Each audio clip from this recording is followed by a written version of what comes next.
Hi guys, we will start talking about candlestick patterns. Building off the candlestick basics course, let's actually take a quick look at that because we're going to be um, looking into the actual proportions and development of a candlestick um, as they form in relationship to one another. So what you want to look at here is some of the candlestick basics. Basically, you have the wick and the body, and the understanding of where it opened, where it closed, and the full range. And the color will dictate whether it's bullish or bearish. So as a quick glance, you can see what's going on. You can see how the candlesticks relate to each other as far as the different time frames and what a bullish trend would looks like and what a bearish trend looks like. All right, so candlestick patterns. There really is a ton of patterns out there, more than I know, more than I care to know, because all of them really share a very common pattern. So we'll get into that here in a bit, but let's take a look at some of these and just kind of dissect what's going on. I'm probably going to spend most of the time on the bullish patterns because the concepts will be the same for the bearish patterns, except just in reverse. Okay, so let's take a look at the first one here, the three white soldiers. As you can see here, there's a series of bearish candles going down, and here you'll notice there's something that's it's started to make a different change. Okay, some of the core items that you want to look at is how each one of these candles form in relation to the candle before it. Okay, everything in terms of size of the body, the size of the wicks, and how they form, and you have to take them into context with the candles before it. You can't just look at it by itself. Okay, so one of the items here you'll see is that if this is really a bearish movement, which has been for a series of candles, and these things tend to happen in a certain amount of like 5 pairs or 7 to 8, 9 pairs. Okay, and they also fall in certain specific areas in the chart. We'll get more into that once we start looking at support and resistance lines and trend lines. But here we'll just kind of look at this as patterns of what the candles are. Those support and resistance lines kind of help predict where it would happen, and then confirm a lot greater that that's actually where it's happening. So as you look at these, you can see that by the anatomy of a bearish candle, the open is at the top and the close is at the bottom, indicating a fall in price. As you can see here, the upper range always extends into the previous candle. So it's as you can see this forming, it opened here, may have gone up, then pushed down, and then gone up a little bit. And same thing as it follows. So that's showing that there is some kind of struggle between the bulls and the bears there. But the significance here is when you start seeing something like this right there, where the let's do that, where there is no further these things are going down any further. So the pressure has subsided, and what appears to be is the bulls taking control. Okay, a well, how can you say that? How do you know that when you haven't seen these and you're currently at this candle? Well, there's two main things. One, the candle there, the body never went lower. Also, the wick never went lower than this past wick, and it's actually higher. So that is a first instance of what they would call a higher low, this low being higher than the previous one. And as the next candle forms, it is also higher. It's a higher low. And as you can see, it went up further. And one of the key aspects you want to notice here is that it's past the midway points of the big candle, the biggest candle to its left. So that shows strength in the numbers of the bulls and the purchases that are occurring. The selling pressure has subsided a lot more.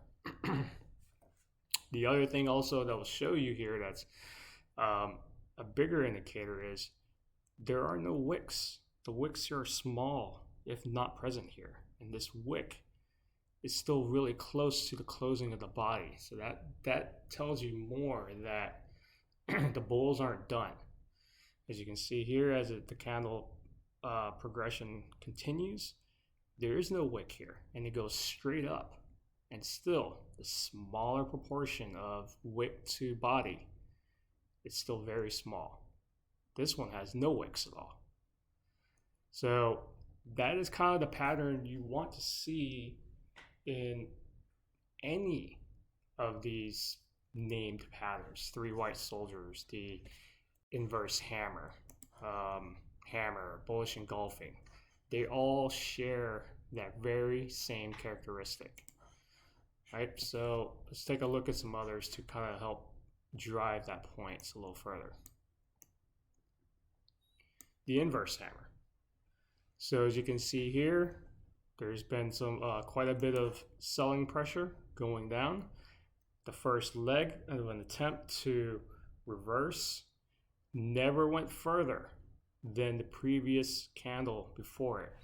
So that's just to show that it didn't have enough support to get past this top line here for it to indicate more of a reversal. So the selling pressure continued, but look how this ended up. There is not too much distance between these two candles as far as it going down further. It barely got past the far left candle that is engulfing it. And what is the next clue for the reversal is this guy right here.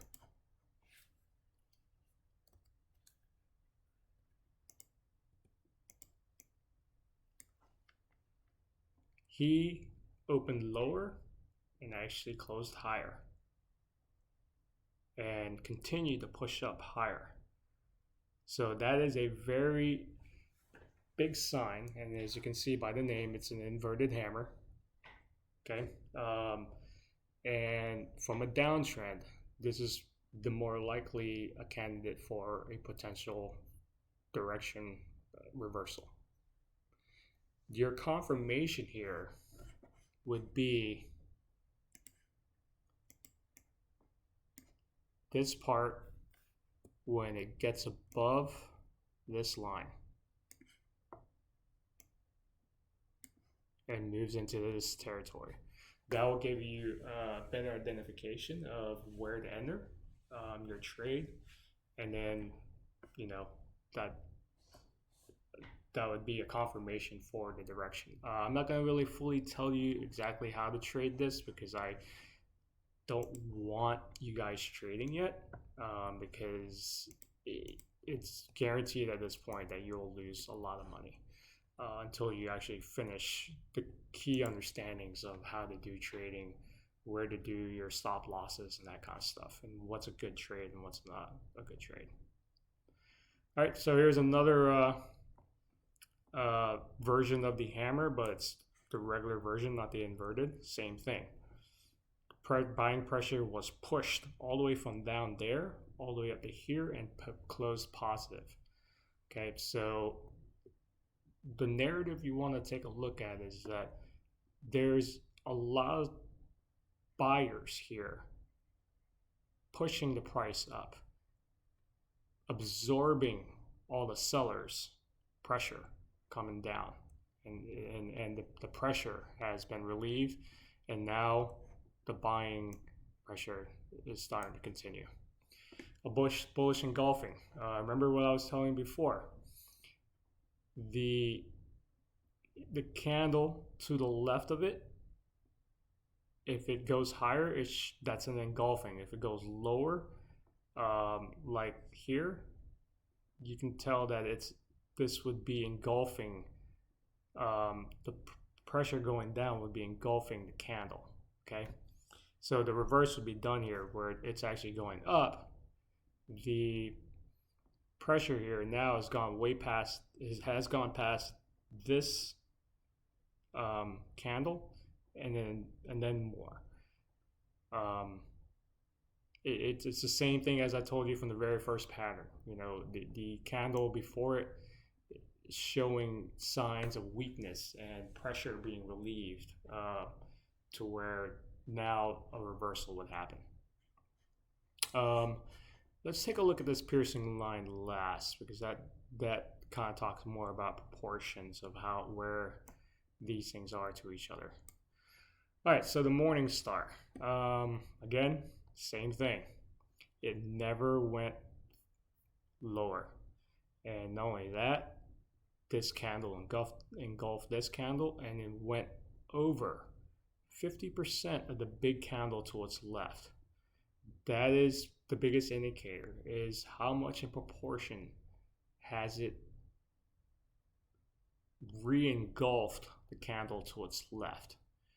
Okay, and as you can see here, you can tell that it would have been a continuation of the trend going up, mainly because this candle right here is so small in comparison to its left candle, and it never even went past the 50%, and it's a higher low.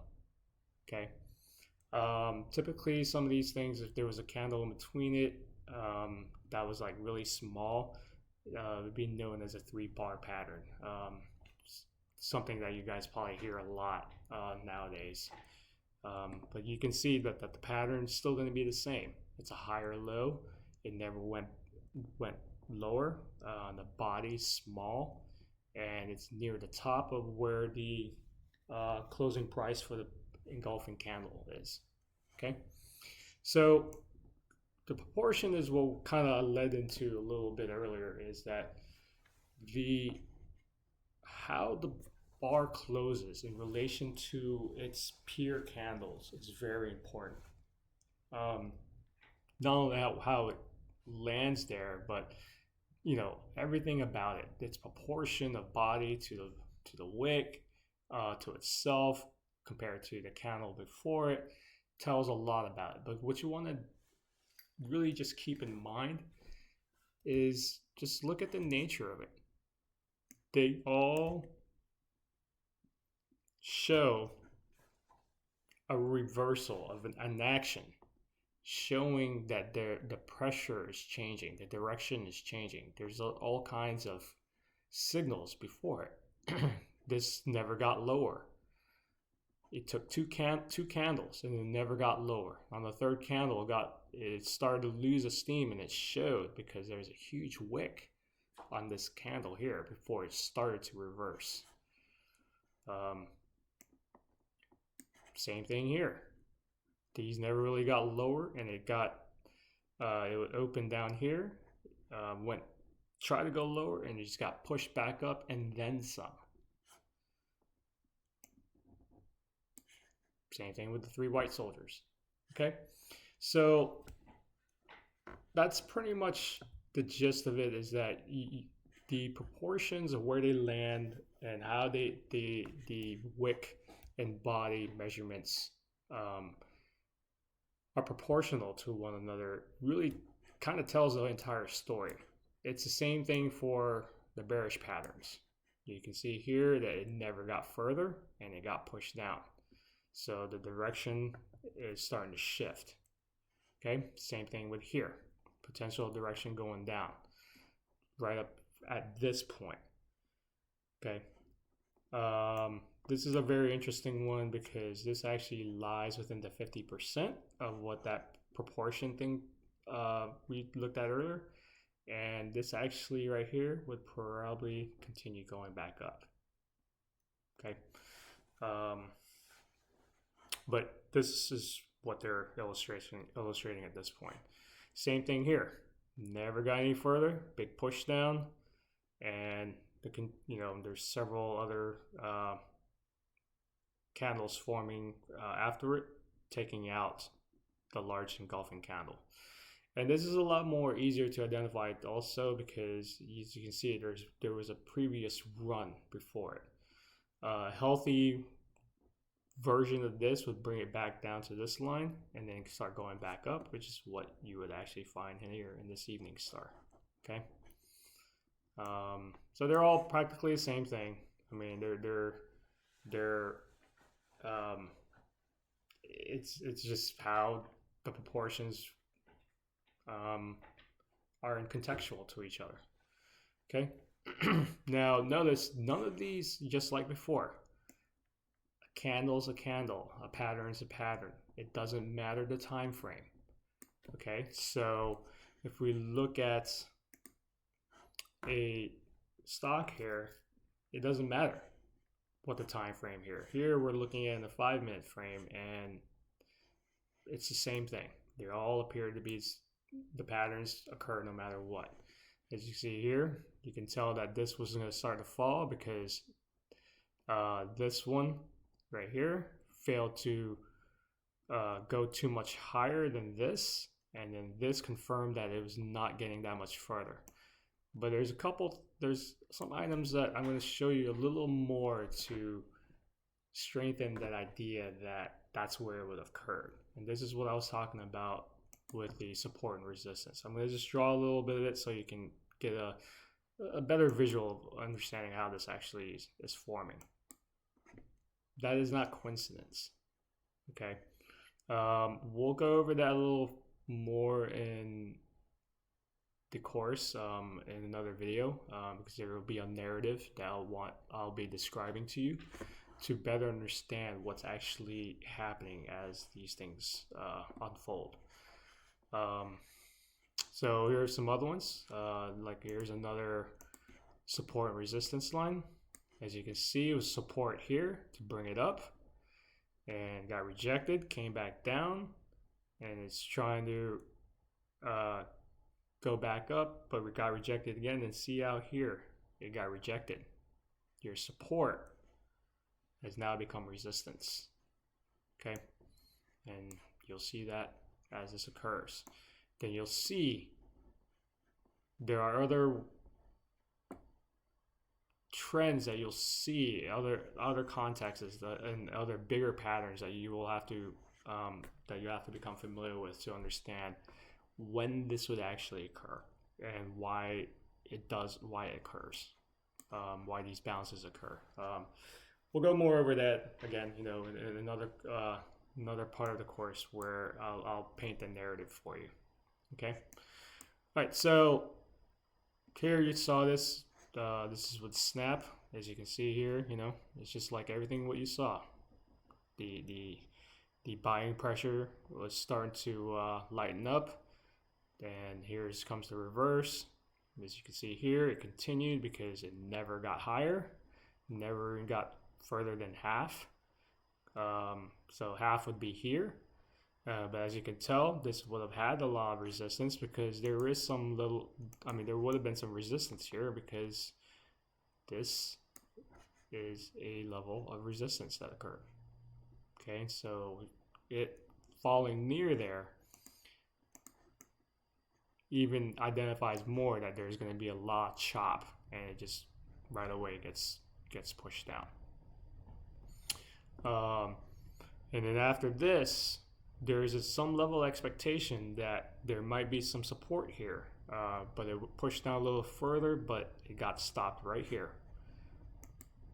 before it made a small little reversal. Okay. We'll also have to do we'll do a class of how to actually draw, how to identify where to draw these support and trend lines. Because I mean, this would be an example of a trend line. See that? So you can actually see how these form, what to expect. So when what to expect when to see a reversal, that break in the trend. So there'll be several classes or courses just doing the support, resistance, and trend lines, because it's definitely a lot more art than science. But once you start to see it, it should click pretty well. All right, guys. So that's about it for candlestick patterns, with some charting to kind of show you how it actually occurred. Hopefully this video helped you guys, and hopefully we'll see a lot of changes in how you view the stock market, that it's not per chance. There's actually rhyme or reason behind it.